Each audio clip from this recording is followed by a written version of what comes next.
የሜሶፖታሚያ ስልጣኔ የሰው ልጅ ታሪክ መጥመቂያ ክራድል ኦፍ ሲቪላይዜሽን ነው ሊባል ይችላል። በጤግሮስና በኤፍራጥስ ወንዞች መካከል የነበረው ይህ ስልጣኔ ለ3000 ዓመታት ያህል የቆየ ሲሆን በጊዜ ሂደት የተለያዩ መንግስታት ሱሜር፣ አካድ፣ ባቢሎንና አሰር ተፈራርቀውበታል። ሰፋ ያለ ዝርዝሩን በተመለከተ በታሪካዊ ዓመተ ምህረት በዲፕሎማሲና በጦርነቶች ከፋፍለን ማየት እንችላለን። የታሪክ ምዕራፎች በዓመተ ዓለም ቢሲ የሱሜራውያን ዘመን 4000 እስከ 2334 ዓመተ ዓለም የመጀመሪያዎቹ ከተማ መንግስታት ሲቲ ስቴትስ እንደ ኡሩክና ኡር የተመሰረቱበት ነው። ጽሕፈት መስኖ እና መንኮራኩር የተፈጠሩት በዚህ ወቅት ነው።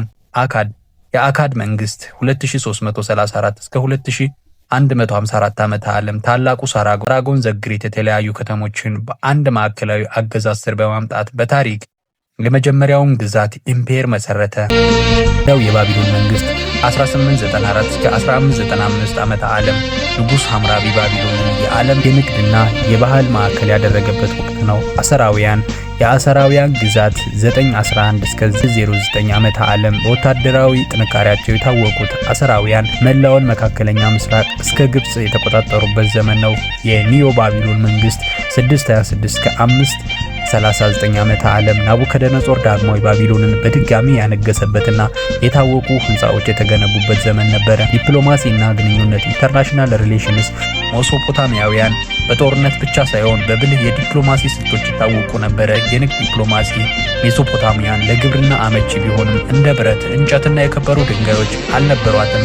ስለዚህ በአሁኗ ህንድ ኢንደስ ቫሊ ከአፍጋኒስታንና ከግብጽ ጋር የንግድ ስምምነቶችን ያደርጉ ነበር። የጋብቻ ዲፕሎማሲ ነገስታቱ ሰላምን ለማረጋጋት የሌላ ሀገር ልዕልቶችን ያገቡ ነበረ።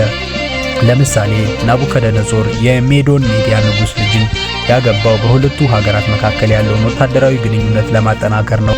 የመልእክተኞቹ ልውውጥ በሸክላ ጽላት ላይ የተጻፉ ደብዳቤዎችን እንደ አሁኑ ዲፕሎማሲያዊ ደብዳቤ በመላላክ ድንበርን፣ ግብርንና ወታደራዊ እርዳታን ይነጋገሩ ነበረ። አማርና ሌተርስ ለዚህ ትልቅ ማሳያ ናቸው። ዋና ዋና ጦርነቶችና ወታደራዊ ስልቶች ሜሶፖታሚያን በሜዳማ ስፍራ ላይ ስለነበረች ሁሌም ለወረራ ክፍት ነበረች።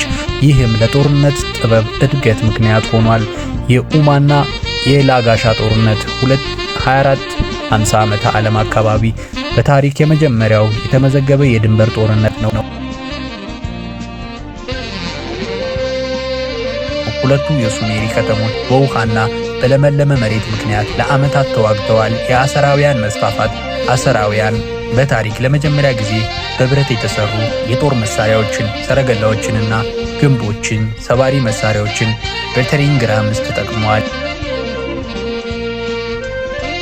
የነነዌ ውድቀት 612 ዓመተ ዓለም ትልቅ የጦርነት ታሪክ ነው። የባቢሎን ውድቀት 539 ዓመተ ዓለም የፋርስ ንጉስ ቄሮስ የኤፍራጥስን ወንዝ አቅጣጫ በማስቀየር ወታደሮቹን የወንዝ ወለል በኩል ወደ ባቢሎን አስገብቶ ከተማዋን ያለምንም ደም መፋሰስ ተቆጣጠራት ይባላል። ሜሶፖታሚያ የሰው ልጅ ሕግን፣ ስነ ጽሑፍን እንደ ጊልጋሜሽ ታሪክና ስነ ከዋክብት የተማረባት ምድር ናት። የዛሬው ዘመናዊ አስተዳደርና ዲፕሎማሲያዊ መሰረቱ የተቀመጠው በእነዚህ ሁለት ወንዞች መካከል በነበሩ ብልህ ህዝቦች ነው።